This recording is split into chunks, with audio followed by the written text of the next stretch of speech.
quiero que haga una presentación sobre la innovación en el binomio agua-energía para la transición ecológica o hacia la transición ecológica, ¿no?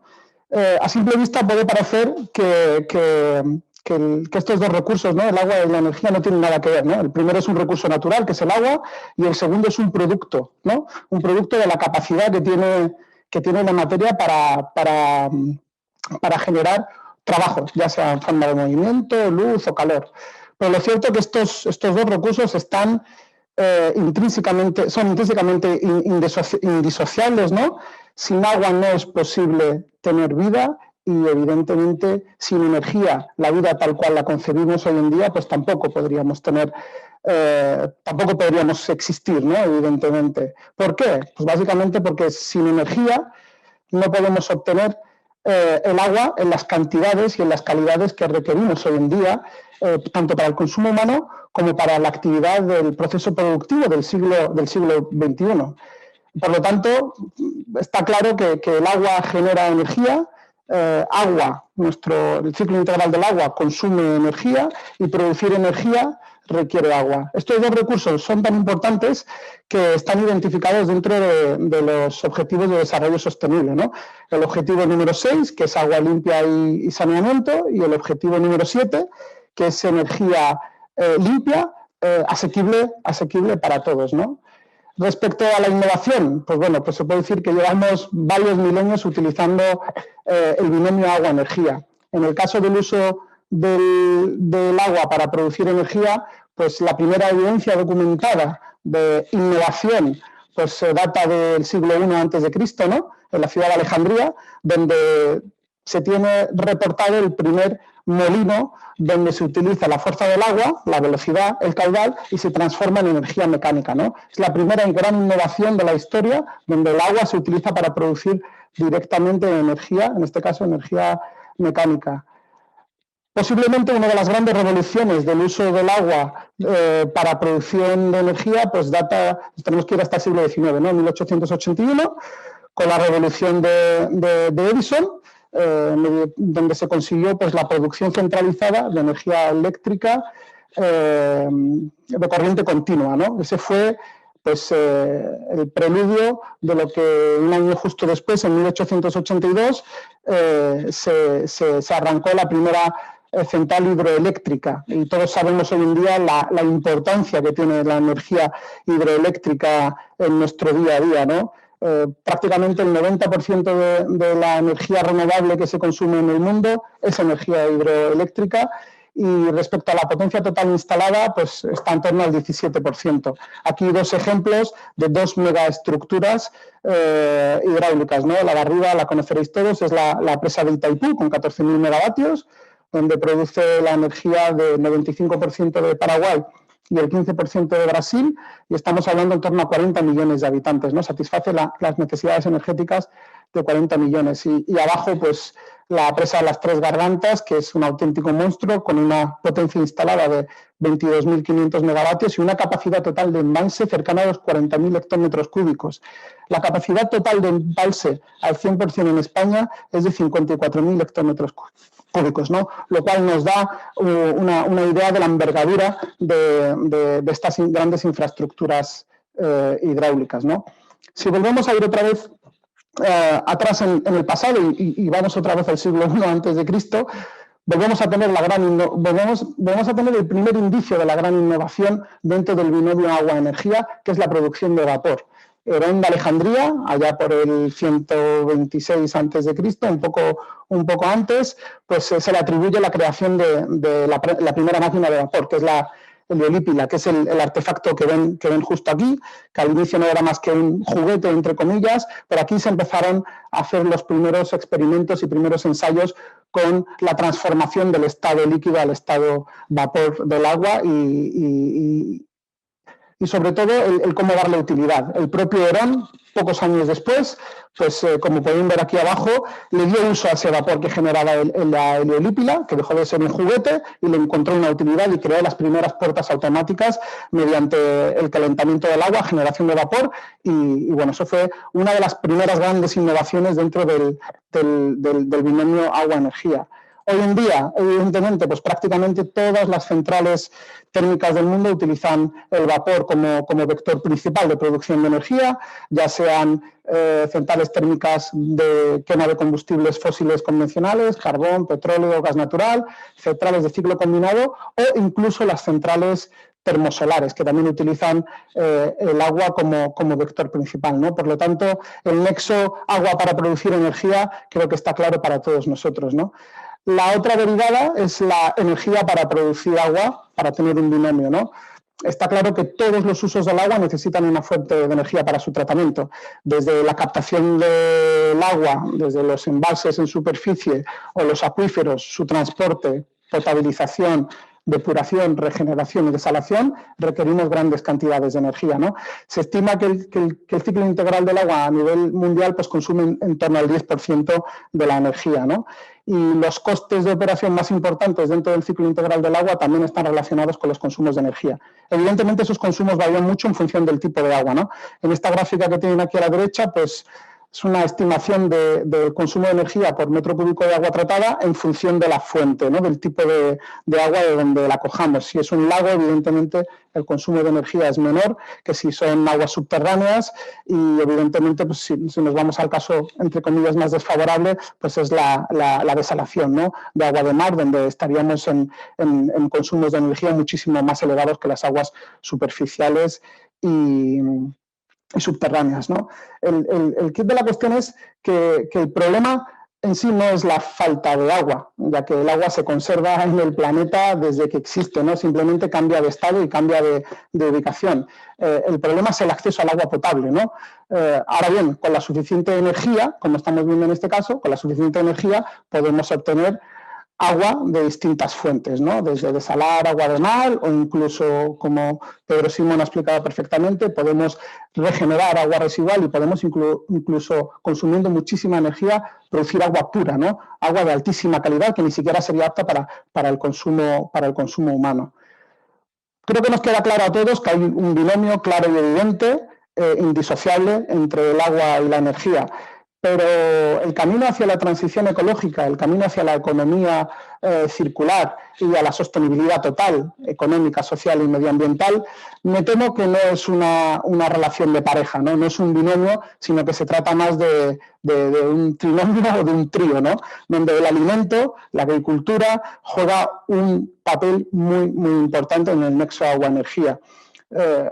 Todos sabemos de que uno de los grandes consumidores de agua a nivel mundial es el sector agroalimentario, ¿no? Pues prácticamente, dependiendo de la actividad agrícola y dependiendo de la localización del país, el porcentaje del uso del agua en el sector agroalimentario varía mucho, ¿no? Pero se estima que más o menos la media a nivel mundial debe estar en torno al 70% del agua extraída, ¿no? Con lo cual juega un papel muy importante el agua para garantizar, evidentemente, la disponibilidad de alimentos. Y también está relacionado con la energía, ¿no? Se consume muchísima energía para generar esos alimentos, ¿no? Con lo cual, aquí tendríamos lo que se denomina el WEF Nexus, ¿no? El Water, Food and Energy Nexus como ruta obligatoria para alcanzar el camino correcto hacia la transición ecológica o hacia la sostenibilidad o hacia la economía circular, como queramos llamarlo.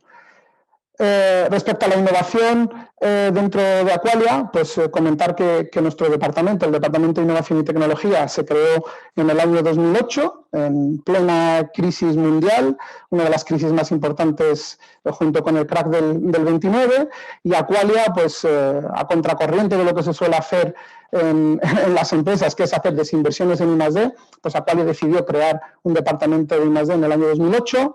En estos 13 años pues hemos tenido bastante actividad, a pesar de la crisis. En este recuadro que ven a la derecha pues están las 4 áreas de nuestro departamento y los proyectos que hemos tenido, que hemos ejecutado en total, ¿no? Tanto los que están en marcha como los concluidos. Hemos tenido un total de 53 proyectos, de los cuales ya hemos cerrado 36, actualmente en marcha tenemos 17, que son los que están en negro. Y destacar que prácticamente el 90% de los proyectos que actualmente tenemos en marcha son de financiación europea, la mayoría de ellos LIFE, Horizonte 2020 y algún que otro BBI. La peculiaridad de Aqualia respecto a la innovación es que nosotros no tenemos un centro de investigación centralizado en ningún sitio, sino que nosotros hacemos la innovación allá donde esté el reto. Es decir, hacemos la innovación en nuestros servicios, en las potabilizadoras, desaladoras o depuradoras que nosotros gestionamos, como podemos ver en este mapa, ¿no? Esto es la localización de algunos de nuestros proyectos y en los servicios en los que los estamos ejecutando a nivel nacional. Ya tenemos también proyectos a nivel internacional, y en la República Checa, en Emiratos Árabes y bueno, y esperemos seguir expandiendo poco a poco la localización de nuestros proyectos. Respecto a los pilares fundamentales sobre los que se sustenta la visión de la innovación dentro de Aqualia, pues bueno, se sustenta sobre 4 pilares fundamentales que ya se han hablado varias veces en esta charla, ¿no? El primero, no cabe ninguna duda que queremos cambiar un poquito el concepto de las depuradoras, ¿no? Dejar de contemplarlas como sumidores de recursos, de energía, de reactivos químicos y de costes, sino que convertirlas en biofactorías, ¿no?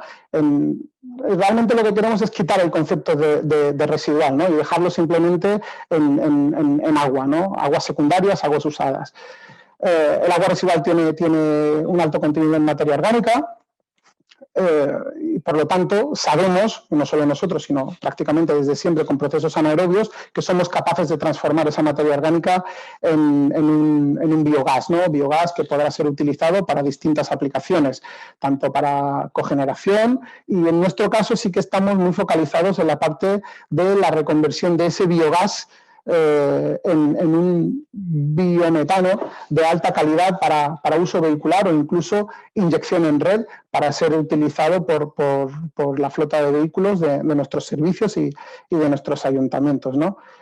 El otro pilar muy importante también, y esto es común prácticamente en todas las empresas que se dedican a la innovación y la tecnología, es el mantra de evitar, valorizar y recuperar residuos, no solo del agua residual, sino también, por ejemplo, de las plantas desaladoras, ¿no? Valorizando salmueras, es una de las líneas más potentes que tenemos abiertas en Aqualia actualmente.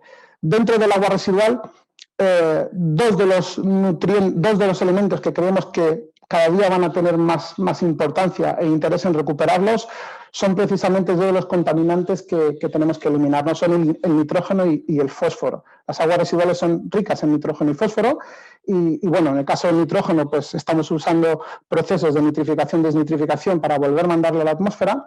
Pero resulta curioso porque a nivel mundial pues, se consume cerca del 10% de la energía consumida en el mundo se destina para la síntesis del amonio mediante el proceso Haber-Bosch y nosotros lo estamos malgastando en nuestras depuradoras. Y el otro recurso muy importante a recuperar de las aguas residuales es el fósforo. Nuestras aguas residuales contienen fósforo y ahora mismo pues, no le estamos dando mucha utilidad y el fósforo va a ser un problema el día de mañana para la actividad agrícola.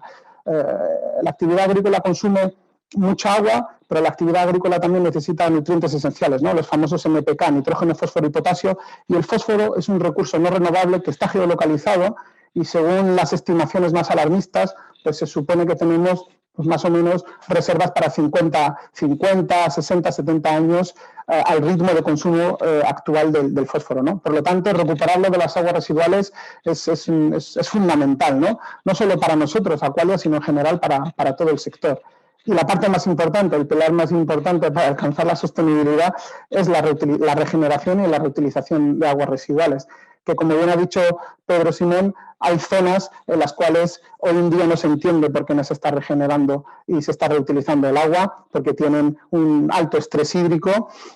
Y bueno, la agricultura tiene que seguir, el planeta sigue creciendo, la población sigue creciendo y tenemos que satisfacer la demanda de toda esa población, ¿no?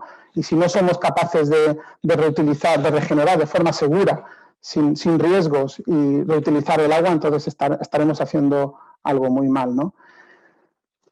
Actualmente tenemos, como les he explicado, 17 proyectos en marcha, en total 53, pero bueno, he seleccionado 2 de ellos para entrar un poquito en detalle y explicarlos, ¿no? Los he elegido básicamente por el objetivo de las jornadas, ¿no? que es Investagua, ¿no? ¿Por qué tenemos que invertir en agua y dónde deberíamos de focalizar nuestros objetivos, ¿no? He seleccionado 2 proyectos, el proyecto Intext, que es el de la izquierda, que está focalizado en la problemática de depuración de pequeñas poblaciones. Ayer el médico del agua, Juan José Salas, dio una charla magistral, seguramente voy a repetir muchas de las cosas que él ha dicho. No cabe ninguna duda que las depuradoras pequeñas necesitan un trato especial y bueno, es una clara evidencia de la España vaciada, ¿no? Y la otra, creo que, bueno, creo no, Pedro acaba de dar una charla magistral y seguramente voy a repetir cosas que él ha dicho, pero bueno, voy a explicar el proyecto Life Phoenix, que está focalizado en la regeneración y la reutilización, teniendo en mente la nueva directiva, ¿no? La nueva regulación aprobada el 25 de mayo del 2020. Respecto a la problemática de la depuración en pequeñas poblaciones, hemos tenido ya 9 jornadas, 9 días de charlas de Investagua y se ha hablado mucho de la capacidad de depuración que tenemos en España. En España se depura, este es un mapa del estado de la depuración en España. Las grandes poblaciones, el problema, entre comillas, está resuelto, porque prácticamente el 90% de las aguas de grandes poblaciones se tratan, vamos a dejarlo en se tratan, no sabemos si correcta o no sabemos si todas correctas o no. Pero cuando bajamos de tamaño de población, cuando nos vamos a poblaciones medianas pequeñas, por ejemplo, entre 2.000 y 10.000 habitantes equivalentes, ese 90% baja de forma drástica y estamos hablando de una media de un 65% de grado de cumplimiento, es decir, plantas que tienen un tratamiento adecuado.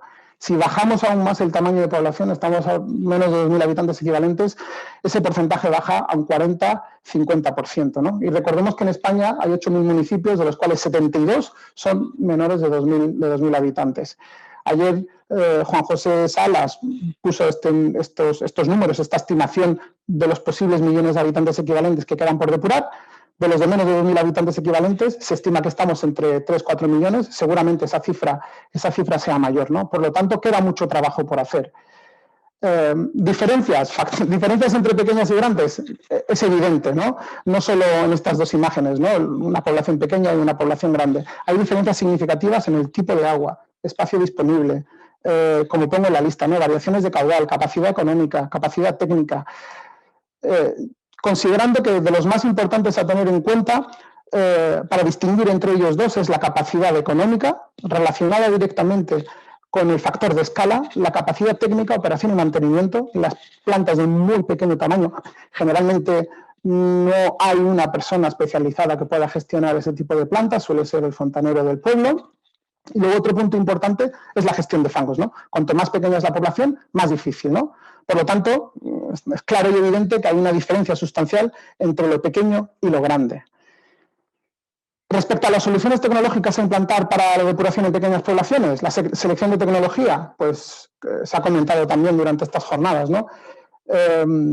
Ha habido dos tendencias, ¿no? Claramente diferenciadas, ¿no? A la izquierda, pues la tendencia o la moda de los años 80, previos a los años 80, donde se replicaban las soluciones de las grandes poblaciones, lo que denominamos tecnologías intensivas, ¿no? Lodos activados y sus variantes. Y la tendencia fueron las aireaciones prolongadas. Se sobredimensionaban las instalaciones y eso para un pequeño ayuntamiento, pues por llamarlo de forma coloquial, era un auténtico marrón, ¿no? Y luego, después de los años 80, hubo otra tendencia, ¿no? Totalmente contraria. Vamos a diseñar y a construir plantas 100% desatendidas, basadas en sistemas naturales. En ambos casos, por desgracia, se tendió a ignorar lo más importante, ¿no? que es los costes de operación y mantenimiento. Construirla está bien, pero luego se las tenemos que entregar a un ayuntamiento y ese ayuntamiento tiene que encargarse de explotar esa planta, ¿no? ¿Qué es lo que ha pasado en muchísimos casos, por desgracia, por toda la geografía nacional? Pues que tanto la réplica de sistemas intensivos como desarrollar sistemas 100% desatendidos, pues tendían al abandono, ¿no?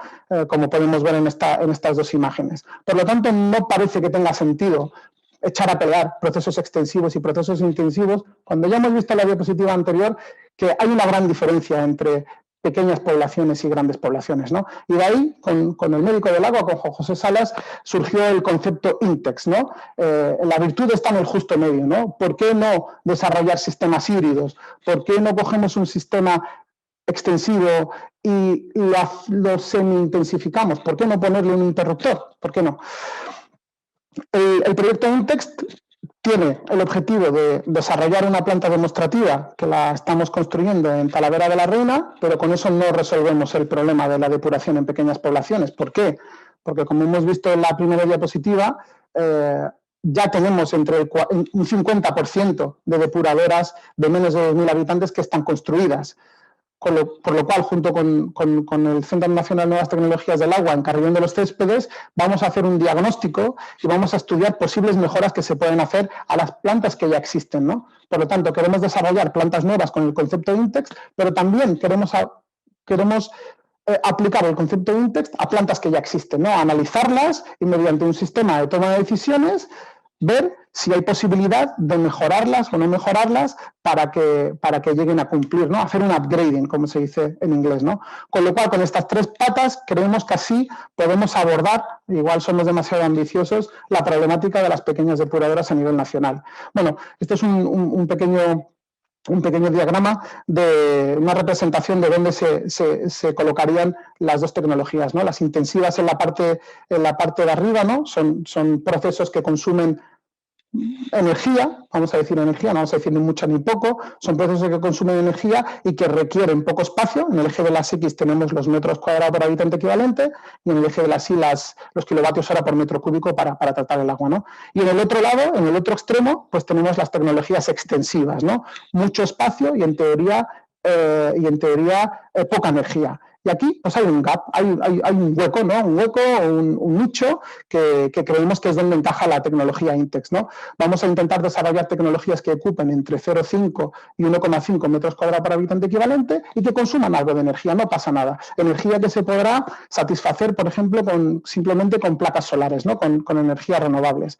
Pues bajo esta premisa, pues desarrollamos un diagrama que es como esto. Esto es el esquema de la planta que estamos construyendo en Talavera de la Reina, donde vamos a tener más de 16 tecnologías. Hemos intentado poner todas las tecnologías que puedan tener viabilidad de ser aplicadas en pequeñas poblaciones y vamos a hacer combinaciones entre ellas. Vamos a tener 16 tecnologías diferentes y, como ven aquí, van a estar combinadas entre ellas para sacar sistemas híbridos, ¿no? Para poder desarrollar la mejor combinación posible para un problema determinado. Todas las tecnologías las hemos dimensionado para la misma capacidad, 125 habitantes equivalentes, y bueno, como ven aquí tenemos una serie de códigos de colores, donde, bueno, muy brevemente, con el color marrón clarito tenemos los pretratamientos. Uno de los grandes problemas también que se cometieron en el pasado, errores, fue el mal diseño y dimensionamiento de los pretratamientos. Los pretratamientos son esenciales para las puntas de caudal, para los vertidos incontrolados, para las pequeñas poblaciones. En color verde vamos a tener pues, una colección completa de todo tipo de humedales artificiales, humedales de una etapa, de 2 etapas, humedales con pretratamiento, espacio en cabeza y sin pretratamiento, humedales aireados. En color azul vamos a tener también helófitas en flotación, aireadas y sin airear, con pretratamientos en espacio en cabeza y sin pretratamientos. Vamos a tener también lagunas de algas, bacterias, que es una de las tecnologías punteras de Aqualia. Y bueno, vamos a tener pues, una plataforma muy interesante para intentar desarrollar pues, muchas soluciones diferentes, como insisto, en función de las características determinadas del agua y la capacidad técnico-económica de un cliente determinado, ¿no? Bueno, esto es un diseño 3D que hicimos antes de empezar la ejecución de la planta. Nada, esta es la zona 1, donde tenemos pretratamientos y todos los sistemas de biopelícula. Pues vamos a tener, evidentemente, biodiscos, filtros percoladores. En la zona sur, que denominamos zona 2, es la zona de los humedales, como he dicho anteriormente, humedales convencionales verticales y horizontales, aireados, y el sistema francés basado en 2 etapas, ¿no? Sistema francés que en principio con las 2 etapas no nos haría falta un pretratamiento anaerobio en espacio en cabeza. Y luego en la zona norte tendríamos la parte de las macrófitas en flotación y las 2 lagunas de algas, y el otro punto muy importante es la gestión de fango, ¿no? Entonces vamos a colocar humedales de fango, que creemos que es uno de los puntos más importantes y uno de los problemas más serios, que es la gestión de fango en las pequeñas poblaciones. Bueno, este es el estado actual de la planta. Bueno, aquí el diseño 3D, en la imagen arriba a la izquierda, y debajo pues el estado. Esta foto se tomó hace un par de semanas, el estado de los raceways y los humedales y las macrófitas en flotación. Aquí arriba a la derecha tenemos los humedales verticales y el sistema francés, y bueno, esperemos arrancar la planta pues antes de principio de junio de este año. Luego el otro proyecto el proyecto Fénix, ¿no? El de reutilización de aguas residuales. Bueno, Pedro creo que nos ha dado una charla espectacular y ha presentado los antecedentes, y yo aquí no voy a añadir nada más a lo que él ha dicho, simplemente reiterar eso, que tenemos un nuevo reglamento del 2020, el 741, del 25 de mayo del 2020, donde bueno, la Comisión Europea pues, intenta armonizar, intenta conseguir una armonización de la regulación de reutilización de aguas, evitar que se hagan actuaciones de manera aislada, y lo más importante, que Pedro lo ha reiterado varias veces, es conseguir la confianza, ¿no?, de los usuarios finales, ¿no? Este reglamento pues, se acota al riego agrícola y tiene que estar traspuesto en mayo del 2023, es decir, ya, tanto para las plantas nuevas como para las plantas existentes. Y también se habla que en 2025 o a posteriori se regulará y tendremos un reglamento también para los demás usos del agua, no solo para el riego agrícola. Respecto al nuevo reglamento, pues simplemente si comparamos el Real Decreto 1620 de la calidad 2.1 y la calidad más restrictiva del nuevo reglamento, que es la A, pues vemos que la han endurecido un poquito, ¿no? Pasamos de 100 unidades formadas de colonias a menor o igual de 10 en el nuevo reglamento. Nos bajan también los sólidos en suspensión, la turbidez tiene que estar menor o igual que 5, prácticamente estamos hablando de agua potable, como Pedro también ha comentado, y nos meten un parámetro nuevo que no tenemos en el Real Decreto, ¿no?, que es la DDO. La DDO menor o igual de 10. Eso sí es una novedad respecto a nuestro Real Decreto. Luego, otro punto importante también es el de la validación, ¿no? Y validación y, sobre todo, repito las palabras de Pedro, la validación, sobre todo, hay que tener. Estamos un poco preocupados con el tema del Clostridium, ¿no?, que para eliminar más de 4 logaritmos de Clostridium, pues Pedro creo que hizo referencia a misiles, y suscribo sus palabras, ¿no? Nos hacen falta misiles para destruir tanto Clostridium, y por suerte nos han dado la opción de usar otros indicadores, ¿no?, como rotavirus o Cryptosporidium, donde las dosis son menores, porque no recordemos que todo lo que hagamos en regeneración tiene que tener como objetivo final el conseguir un agua con un coste económico que al final los agricultores lo quieran pagar, ¿no? El proyecto Fénix tiene prácticamente la misma filosofía que el proyecto Intext. Queremos desarrollar tecnologías tanto para las grandes y medianas poblaciones como para las pequeñas, porque evidentemente, como en la depuración, la reutilización, la tecnología que vayamos a desarrollar o a estudiar para las pequeñas poblaciones tendrá que ser diametralmente diferente a la que sea para las grandes, como he dicho anteriormente, por capacidad económica y capacidad técnica. Por eso nosotros hemos distinguido dos casos de estudio, ¿no?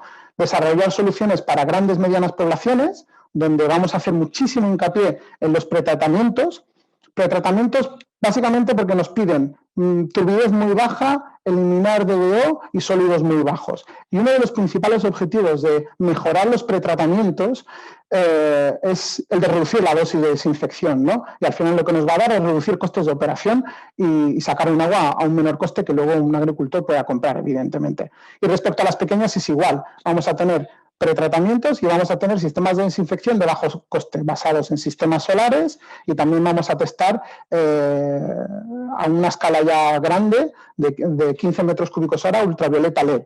Y muy importante, en ambos casos vamos a tener monitorización online de patógenos. Tenemos un socio que es Microlam y tiene desarrollada una tecnología y la vamos a implantar en los dos casos.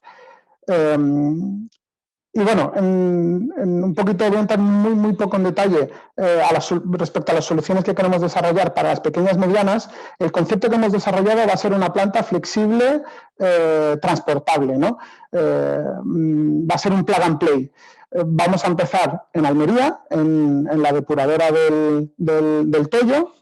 Ahí es donde vamos a probar todas las tecnologías, pretratamientos, desinfección y monitorización online. Sacaremos las conclusiones más relevantes y luego moveremos la planta seguramente a la zona de Huelva, donde testaremos otro tipo de agua.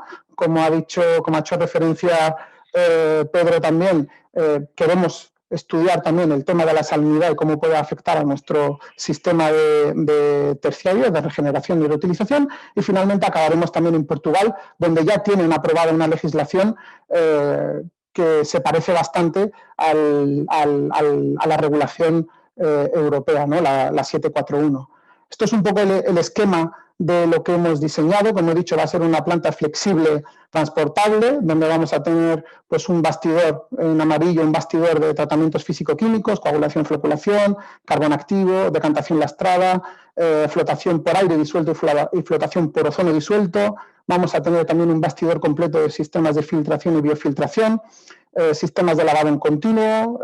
Vamos a tener también membranas, evidentemente. Queremos estudiar en profundidad todo lo relacionado con membranas de ultrafiltración. Vamos a tener un contenedor con 4 tipos de membranas diferentes, 2 in, out y 2 out, in. Bueno, y el objetivo principal es, los números se parecen un poco a los que ha presentado antes Pedro. Nuestro objetivo es, según el nuevo reglamento, que es bastante más restrictivo y más duro que el Real Decreto 1620, queremos intentar bajar los costes de operación y mantenimiento entre 0,08 y 0,13 euros por metro cúbico. Si conseguimos bajarlos más, pues muchísimo mejor, ¿no?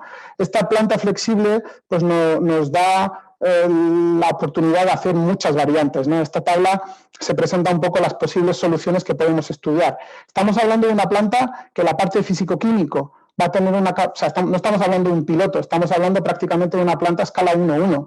La parte de los físico-químicos, decantación lastrada, flotación, vamos a tener una capacidad de tratamiento de 50 metros cúbicos hora y en la parte de filtración vamos a tener 15 metros cúbicos hora. Y las membranas, el caudal va a ser un poquito mayor, 22 metros cúbicos hora.